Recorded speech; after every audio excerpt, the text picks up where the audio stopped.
یا خدا اینقدر آب شده.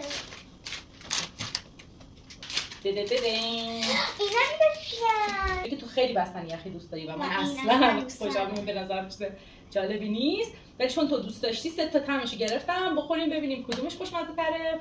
من طعم ترش رو بیشتر معمولا دوست دارم، نیلا معمولا طعمای شیرین رو دوست داره. یا خدا اینقدر آب شده.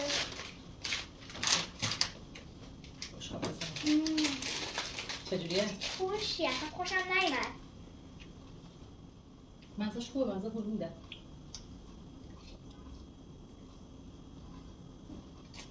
این طعم گلپرش بیشتر از طعم آلدوروشه، خیلی ترش هم نیست. بذار اول من بخورم. خوشمزه است.